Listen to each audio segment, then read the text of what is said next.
আসসালামু আলাইকুম রহমতুল্লাহি ওবরকাতুহু।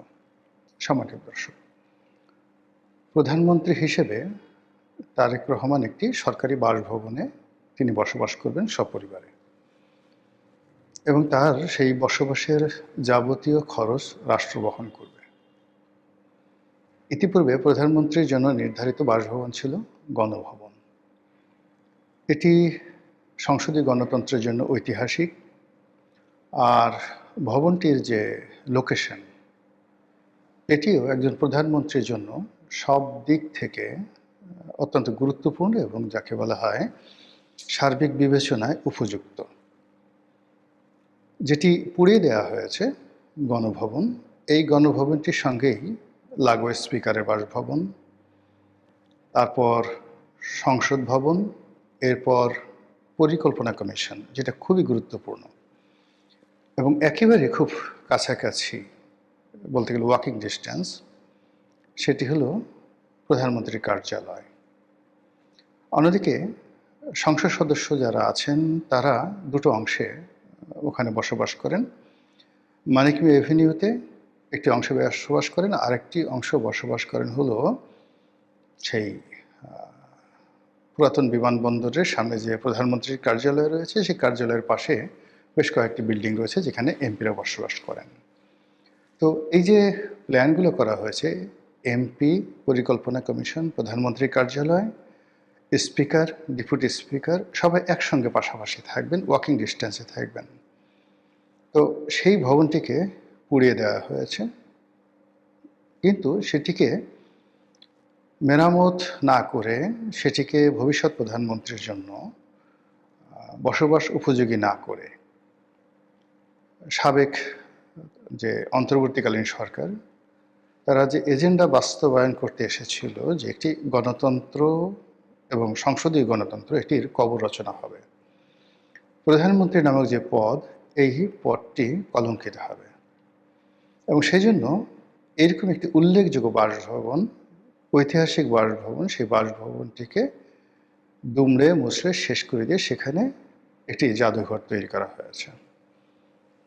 এত বিশাল জায়গা, সেখানে একটি জাদুঘর যদি তৈরি করতে হতো, তাহলে সেই ভবনের সামনের কিছু অংশ, পেছনের কিছু অংশ, বা যে কোনো জায়গায় একটা ত্রিভুজ আকৃতির 2-4 বিঘা জমি নিয়ে একটা সুন্দর সেই জাদুঘর সেখানে তৈরি হতে পারতো, এবং সেই জাদুঘর যদি তৈরি হতো, ওখানে বসবাসরত যারা প্রধানমন্ত্রী ভবিষ্যতে আসবেন বা বর্তমানে আছেন তাদের জন্য ওটা একটা সাইকোলজিক্যাল ট্রিটমেন্ট হতো, যে আমরা যদি শেখ হাসিনার মতো এরকম করি, তাহলে এই বাড়ির সম্মুখ সারিতে বা দক্ষিণ প্রান্তে, উত্তর প্রান্তে যে জাদুঘরটি আছে, সেই জাদুঘরটিতে যা কিছু সংরক্ষিত রয়েছে সেগুলো আমার জন্য প্রযোজ্য হবে। এনিওয়ে, যারা করেছেন আল্লাহ তাদেরকে হেদায়েত দান করুন। ইতিহাস কখনো থেমে থাকে না, ঐতিহ্য কখনো বন্ধ করে রাখা যায় না। তো সেই অর্থে জনাব তারেক রহমান সাহেব প্রধানমন্ত্রী হওয়ার পর তিনি একটি সুরক্ষিত বাসভবন, সুন্দরতম বাসভবন এখানে বসবাস করবেন, এটা তার নসিবে হলো না। দ্বিতীয়ত হলো যে এই গণভবনে অনেকটা জিদ করে বা কী কারণে বেশি সময় বসবাস করেননি বঙ্গবন্ধু। তিনি এখন তারেক রহমান সাহেব যে কাজটি করতে যাচ্ছেন, ঠিক একইভাবে তিনি খুব স্বল্প পরিমাণ সিকিউরিটি নিয়ে তার যে বাসভবন 32 নম্বরে তিনি ছিলেন। তো 32 নম্বরে থাকার খেসারত তাকে কীভাবে দিতে হয়েছে, এটা ইতিহাস সবাই জানেন। তারেক রহমান সাহেব এখন যেখানে আছেন, তার যে বাড়ি, এই বাড়িটা নিয়েও কিন্তু নানা রকম যাকে বলা হয় কুফার কাহিনী আছে। কুফার কাহিনী কিভাবে আছে আমি আপনাকে বলি। কুফা মানে অভিশাপের কাহিনী আছে। শহীদ প্রেসিডেন্ট জিয়াউর রহমানের হত্যাকাণ্ডের পর ধরে নেওয়া হয় এই হত্যাকাণ্ডের সঙ্গে অনেকে জড়িত, এবং বিএনপি বারবার বলার চেষ্টা করেছে এরশাদ এর সঙ্গে জড়িত। সত্য মিথ্যা আমরা জানি না, কিন্তু বাস্তবতা হলো যে এরশাদ বিএনপিকে তোয়াজ করার জন্য, তদবির করার জন্য দুটো বাড়ি তাকে দিয়েছিল বেগম খালেদা জিয়াকে। একটি বাড়ি হলো মইনুল রোডে ক্যান্টনমেন্টের মধ্যে, আর একটা বাড়ি হলো এই যে এখন যে বাড়িতে আছেন তারেক রহমান সাহেব। দেওয়া হয়েছিল এই উদ্দেশ্যে যে একটা বাড়িতে থাকবেন আর একটা বাড়ি ভাড়া দেওয়া হবে। তো যে বাড়িতে বেগম জিয়া থাকতেন সেই বাড়িটা যেভাবে ভেঙে চুরে দুমড়ে দেওয়া হয়েছে, এটা রীতিমতো একটা অভিশাপ। অভিশাপ এই অর্থে যে আপনি যে কোনো অবৈধ জিনিস বা অবৈধ দান, অবৈধ অনুদান গ্রহণ করেন, যেভাবেই করেন না কেন ওটা কখনো বরকত নিয়ে আসে না। আর আমার বাবাকে যদি কেউ খুন করেন বা আমার পরিবারের উপর জুলুম অত্যাচার করেন, তারপর যদি আবার আমাকে সে উপহার দেওয়া হয়, সে উপহার আমার জন্য কতটা বুমেরাং হতে পারে এটা ইতিহাসে লেখা রয়েছে। এরই ধারাবাহিকতায় মইনুল হোসেন রোডে বেগম জিয়ার যে বাড়িটি, সেই বাড়িটির উপরে যে অভিশাপ এসেছে, সেই অভিশাপে পুরো পরিবার তছনছ হয়ে গেছে। বেগম জিয়া মানসিকভাবে যতটা অপমানিত হয়েছেন, লাঞ্ছিত হয়েছেন, এটা বলার মতো নয়। একটা বাড়ি গেছে, দ্বিতীয় যে বাড়িটি রয়েছে এটাও স্বৈরাচারের দেওয়া উপহার। 1 টাকার বিনিময়ে রাষ্ট্র এই বাড়িটি তাকে দিয়েছে। ফলে এই বাড়িতে তারেক রহমান সাহেবের যে অবস্থান, এটা আমার কাছে বরকতময় মনে হচ্ছে না। এর সাথে তিনি যদি ধানমন্ডিতে তার শাশুড়ির বাড়িতে থাকতেন, অথবা রাষ্ট্রীয় যে কোনো একটি ঐতিহ্যবাহী, যেমন করতোয়া আছে, পদ্মা আছে, অনেক সুন্দর সুন্দর বাড়ি আছে। বেইলি রোডে যে বা মিন্টু রোডে সরকারি অনেকগুলো বাড়ি আছে, এর মধ্যে সবচেয়ে বড় বাড়িটি 25 নম্বর মিন্টু রোডের বাড়িটি, সবচেয়ে বড় রোড, এই বাড়িটি হতে পারত। কিন্তু সেখানে না থেকে তিনি কেন এরকম স্বৈরাচারের দেওয়া একটি উপহার, যেটি সঙ্গত কারণেই অভিশপ্ত হবে, এখানে কোনো বরকত আসবে না, সেই বাড়িতে তিনি থাকার কেন সিদ্ধান্ত নিলেন, এটা আমি বুঝি না। আমি নিজে দেখা যাচ্ছে যে আধুনিক হওয়ার চেষ্টা করি, কিন্তু তারপরেও মনের অজান্তে জাদু বিদ্যা, বান টোনা, কালো জাদু ইত্যাদি অনেকগুলো বিষয়, শয়তান ভূত প্রেত, এগুলোর সত্যতা বিশ্বাস না করলেও অবিশ্বাস করার কোনো কারণ নেই, কোনো কারণ নেই। প্রতিটি ধর্মগ্রন্থে এই বিষয়ে স্পষ্ট তথ্য প্রমাণ সহকারে বলা হয়েছে। তো কাজেই আমাদের এই পৃথিবীতে অনেক অলৌকিক ঘটনা ঘটে, অনেক অভিশাপের ঘটনা ঘটে, বারবার ঘুরে ফিরে একই ঘটনা কেন একই ব্যক্তির জীবনে ঘটে, একই পরিবারের উপরে ঘটে। কোনো কোনো পরিবার কেন নির্বংশ হয়ে যায়, বংশের কোনো রকম বাতি জ্বালানোর কেউ থাকে না।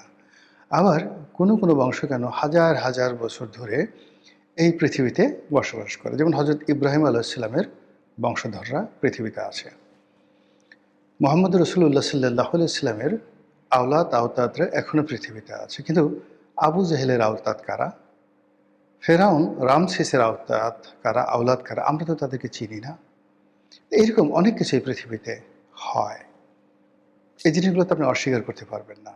অনেকগুলো ভূমি রয়েছে খুবই বরকতময়। এই যে ধরেন ইসরায়েল যে জায়গাটি, কেন এই জায়গাটিতে বারবার এরকম হচ্ছে, হাজার হাজার বছর ধরে, 5000 বছর ধরে শুধু এইরকমই হচ্ছে, ঘুরে ফিরে, মানে মৌচাকের কাছে যেভাবে মৌমাছি যায়, সারা পৃথিবীর মানুষ আকর্ষণ, প্রেম, ভালোবাসা সব কিছু কেন এই ভূমিটিকে কেন্দ্র করে, জেরুজালেমকে কেন্দ্র করে হয়।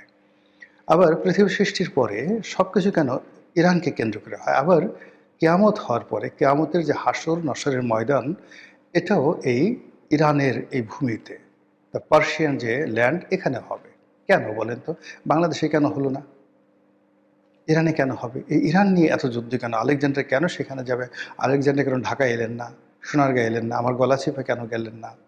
এখন এই বিষয়গুলো আপনাকে বুঝতে হবে। বারবার কেন মানুষ আফগানিস্তানে আসে, বারবার কেন আফগানিস্তান আসে, কেন বারবার দিল্লিতে যায়, এই জিনিসগুলো বুঝতে হবে। তো সেই দিক থেকে আমাদের এই সমাজে কতগুলো তারিখ, কতগুলো মাস, কতগুলো সময় কারো কারোর জন্য, কোনো দলের জন্য, পরিবারের জন্য অনেকটা কুফা হয়ে গিয়েছে, অভিশাপের বিষয় হয়ে গেছে। সেই দিক থেকে বাংলাদেশের ইতিহাসে এই যমুনা নামক যে ভবনটি, ডক্টর মোহাম্মদ ইনু যেখানে বসবাস করে গেলেন, এই ভবনটি একটি ভৌতিক ভবন।